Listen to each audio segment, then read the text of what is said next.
సొంత గడ్డపైనే పరాయి వాళ్ళు అవుతున్న సందర్భంగా సహజ వనరులను దోపిడీ చేస్తూనే ఈ రాష్ట్ర ప్రజలను కట్టు బానిసలను చేస్తూ వలసవాదాన్ని పెంపొందిస్తూ ఈ రాష్ట్రాన్ని దోపిడీ చేస్తున్న ఉత్తర భారతదేశ పెట్టుబడిదారి రాజకీయ వ్యవస్థ దోపిడీ కొనసాగుతూనే సాంస్కృతిక దోపిడీ సాంస్కృతిక దాడికి పాల్పడుతున్నది. అందులో భాగంగానే తెలుగును రెండో స్థానం నుంచి తీసేసి సంస్కృతాన్ని రెండో స్థానంగా పెట్టడానికి ఈరోజు కేంద్ర ప్రభుత్వం తెలంగాణలో ఒక అల్టిమేటం జారీ చేయటం విచారకరం. అదే కొనసాగినట్లుంటే తెలుగు భాష అభిమానులు, తెలుగు జాతి ముద్దుబిడ్డలు తిరగబడతారు. ఇది మరో ఉద్యమానికి, మరో పోరాటానికి దారి మాట్లాడారు. శాతవాహన రాజుల నుంచి కూడా ఈ గొడవలు జరుగుతున్నాయి. శాతవాహన రాజుల్లో కూడా ఎవరైతే సంస్కృతం నేర్చుకొని వచ్చారో తెలుగు రాజును అవమానిస్తే తెలుగు రాజు కూడా ఇన్ఫీరియారిటీకి లోనై ఇబ్బంది పడ్డ సందర్భాల దగ్గర నుంచి మొదలు పెడితే ఇవాళ జయప్రదాబాయి విడుదల చేసినటువంటి ఒక ఉత్తర్వుల సందర్భంలో పురస్కరించుకొని తెలుగుకు సంస్కృతానికి మరొకసారి యుద్ధం జరుగుతుంది. ఈ అన్ని యుద్ధాల్లో తప్పకుండా మనం చైతన్యంగా ఉంటే తెలుగు భాష గెలుస్తుంది అనే నమ్మకం నాకుంది. తప్పనిసరిగా తెలుగును కాపాడుకోవడం అనేటువంటిది ప్రజలు చేస్తున్నారు. చదువుకున్న వాళ్ళు లేదా ఉద్యోగాల్లో ఉన్న వాళ్ళు, మేధావుల మధ్యనే ఈ సమస్యలు ఎక్కువగా ఉన్నాయి. ప్రజలకు ఒకే భాష వచ్చు, ఒకే భాష నమ్ముతారు, ఒకే భాష మాట్లాడతారు, ఒకే భాషను వ్యవహరిస్తారు. సమస్య అంతా చదువుకున్న వాళ్ళతోనే వీళ్ళకి ఇంగ్లీష్ వస్తుంది, జర్మన్ తీసుకుంటే ఎక్కువ మార్కులు వస్తాయి, సంస్కృతం తీసుకుంటే ఎక్కువ మార్కులు వస్తాయని మాట్లాడతారు. ఇవాళ సంస్కృతం తీసుకున్న వాళ్ళు లేదా చెప్తున్న వాళ్ళు సన్నాయి నొక్కులు నొక్కుతున్నారు. ఏం సన్నాయి నొక్కులు నొక్కుతున్నారంటే, అయ్యా తెలుగు కూడా సంస్కృతం మూల భాష కదా అని మాట్లాడుతున్నారు. కాదు అనేటువంటి చాలా స్పష్టంగా చెప్తున్నాం. సంస్కృతానికి మూలం ప్రాకృతం, ప్రాకృతాన్ని మింగి సంస్కృతం వచ్చింది. నిజానికి ఇక్కడ తెలుగు స్థానిక భాష. ఇది ప్రాకృతం నుంచి వచ్చిందో లేకపోతే దేని నుంచి వచ్చింది కాదు, ద్రవిడ భాషల నుంచి వచ్చినటువంటిది ఇది. కాబట్టి దీని సొంత వ్యక్తిత్వం ఉన్నది, సొంత అస్తిత్వం ఉన్నది. ఈ అస్తిత్వం ఉన్నది కనుక ఇది కొట్లాడుతుంది, నిలబడుతుంది, సంస్కృతాన్ని గెలిచేటటువంటి శక్తి ఈ భాషలో. కాబట్టి ఇవాళ ఒక్క సందర్భాన్ని గుర్తు చేస్తాను.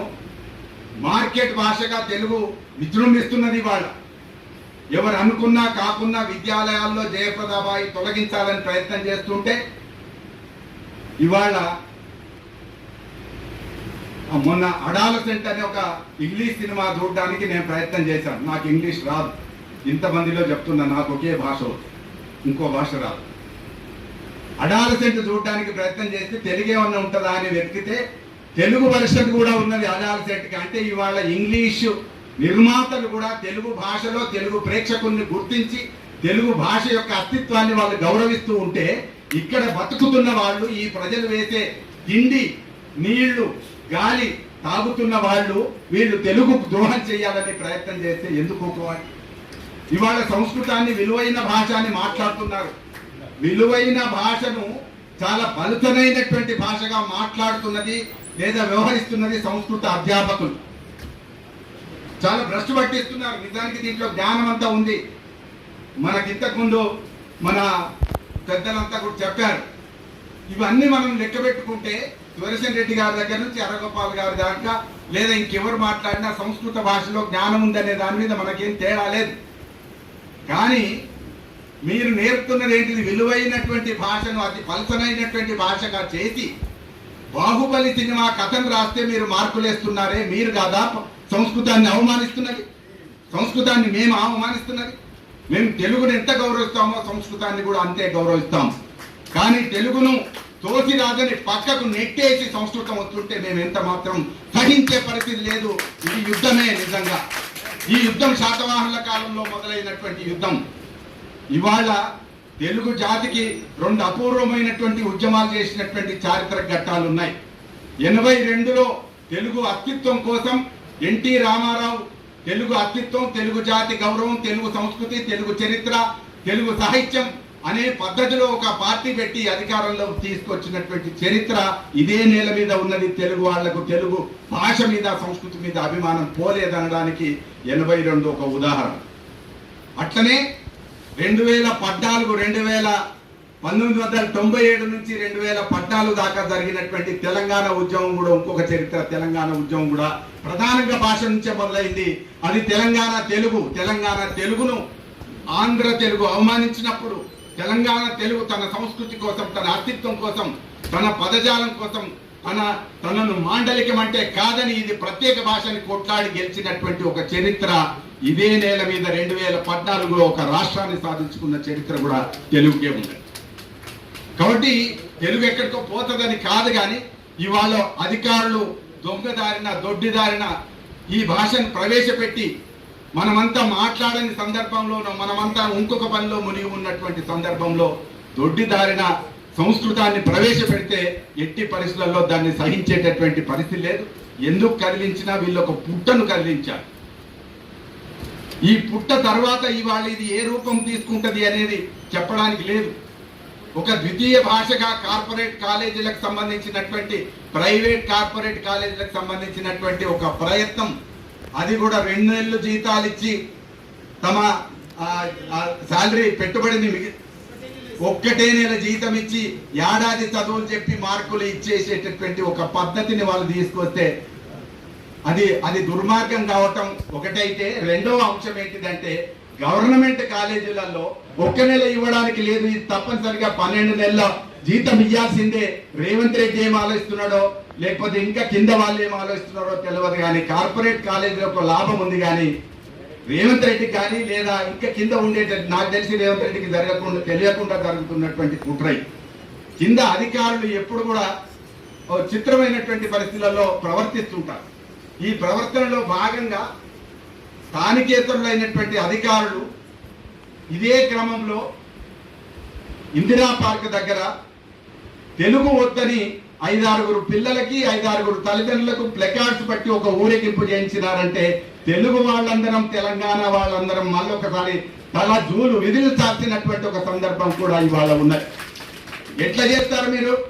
ఇందిరా పార్క్ దగ్గర తెలుగు వద్దని అనడానికి ఎన్ని దమ్ములు ఉండాలి? ఖచ్చితంగా ఇవాళ మేము అంటున్నాం, స్థానికేతరులైనటువంటి అధికారులు అవసరమైతే మీ స్థానాల్లోకి వెళ్ళండి, మీ ప్రాంతాల్లోకి వెళ్ళండి. మా ప్రాంతంలో తెలుగు వద్దని అనడానికి మీకు అధికారం లేదు. కాబట్టి మా ప్రాంతంలో ఉన్న వాళ్ళం మా ప్రజల భాషను ప్రేమిస్తాం. ఇక్కడ ప్రజలకు సమస్యలు ఉన్నాయి కాబట్టి ఇక్కడ ఉద్యోగులు ఆ ప్రజల సమస్యల్ని అర్థం చేసుకోవాలంటే తప్పనిసరిగా వాళ్ళకి తెలుగు వచ్చి ఉండాలి.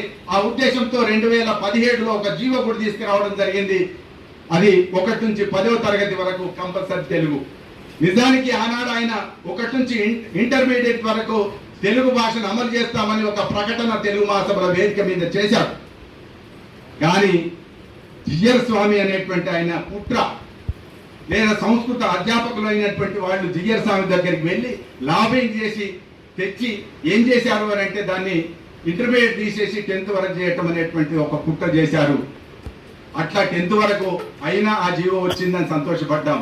కానీ ఇవాళ మీరు మళ్ళీ తిరిగి ఒకసారి మా సంస్కృతిని, మా చరిత్రను, మా సాహిత్యాన్ని అవమానించేటటువంటి పక్షంలో మేము ఎంత మాత్రం సహించేటటువంటి పరిస్థితి లేదు. ఇవాళ ఖచ్చితంగా తెలుగును కాపాడుకునేటటువంటి అవకాశం తెలుగు ప్రజలకు ఉన్నది.